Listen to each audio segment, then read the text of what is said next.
बिस्मिल्लाहिर्रहमानिर्रहीम। दिखने वाले तमाम भैन भाइयों को अस्सलाम वालेकुम। मैं जा रही हूँ नाश्ता लैन वास्ते। एक कस्टमर के घरों कपड़े लैके नाश्ता लैके घर जाने। नाश्ता लैके इत्थे मैं घर आ गई हाँ। नाश्ता करांगी तो जो घर का जरूरी समान लैके आना वो ये थोनों मैं बाद च दिखाऊँगी। पहले मैं कर ला नाश्ता। घर की सारी सफाई कर ली है। कस्टमर के घरों एक सूट लैके आना सी जेंट्स का जी पॉकेट आना सैड का कीसा वो लाना। सफाई कर ली। नाश्ता सब तो पहले करूँगी। जो भैन भाई ने नाश्ता करना आयो तो नाले जो भैन भाई चैनल पर नवे आओ मेरे चैनल में जरूर सबसक्राइब करियो। आ समान है जो मैं थोनों बाद च दिखानी। लै चलो हुणे देख ही लो। नाश्ता करना मैं क्या दो लैके आई। मेरा दिल बड़ा करदा सी खाण नूं ते चलो शैम्पू माचसा ते आ दो चीज़ां जिहियां टाफियां टाइप जे केक जे ये आ ते नाश्ता करूँगी। नाश्ते विच खमीरी रोटी एक ते नान चनिया दा। भुख बहुत लगी। मैं इंज ही कर लेना प्लेट चक्कन दी वाह नहीं तबीयत भी सही नहीं। बस नाश्ता करके ते मशीन ते बह गई। मैं इत्थे ला रही हाँ खीसा जो सवेरे लैके आई सी कस्टमर के घरों। ये ला के 10 रुपये च खीसा दूँगी उन्होंने शाम को जाके दे आऊँगी। ला के रख दूँगी। अज कपड़े भी धोने हैं। अज कस्टमर को पैसे भी लैने वो भी लैन जाऊँगी। देखो की बनता की नहीं बनता तो उन्होंने कपड़े भी लैन जाने वो भी दिखाऊँगी अपने भैन भाइयों को। बाहर का नज़ारा देखो। मौसम चेंज हो गया। मीह पैन दिया वा हल्का हल्का। दोपहरे तो बहुत ज़्यादा धुप सी ते हब्बस भी बहुत ज़्यादा सी। अल्लाह ताला हवा चला रहे मौसम बेहतर कर दे। तो इत्थे मैं ला रही हाँ खीसा सैड वाली पॉकेट जी होंगी है बंदियानी कमीज की वो मैं ला रही हाँ। तो ये मैं 10 रुपये लूँगी तो इन्होंने दे के आऊँगी। घरों मैं लै भी आनी होनी कम दे भी आनी होनी।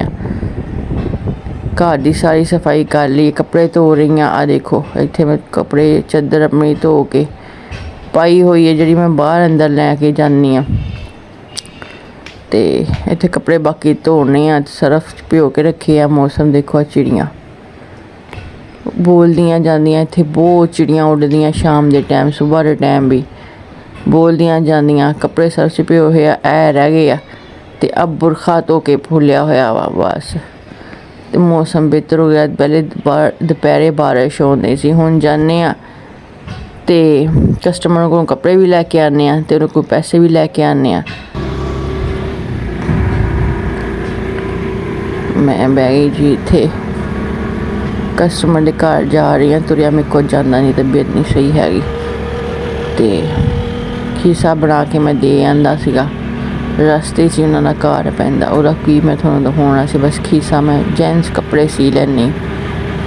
तो मौसम देखो शाम का टाइम चलो पूरा दिल उधरे पाई। तबीयत बहुत ज़्यादा ख़राब हुई है। शायद मेरी बारिश तो भी लगे। लो जी मैं घर आ गई। शाम का टाइम आ। सवेर का बस एक नाश्ता ही किया होया तो हुण कुछ नहीं सी खादा पीता। तबीयत भी बहुत ख़राब आ। रात को कुछ पकाया भी नहीं सब्जी भी नहीं लियांदी। तो मैं हुण बाहरों तंदूर तो ही रोटी लै आनी आ वो लिया के खाऊँगी। तो जाने लिया के रोटी अपने भैन भाइयों नाल शेयर करते हैं। अज की रूटीन भैन भाई ही सी। कस्टमर के घर गई घरे ही नहीं सी है। मैनू कहते आयो।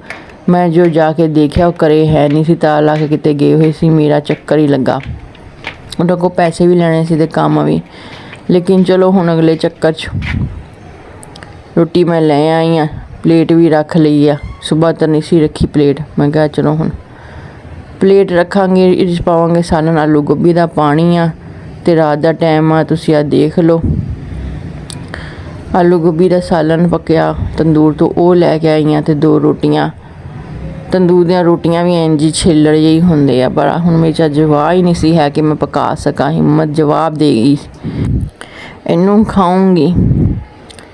इनू खा के तो मैं बिस्तरा बिछाया। अज मैं बाहर बगैर पखे तो ही सोऊँगी। रात का टाइम हो गया। इत्थे ही अज सोना वा।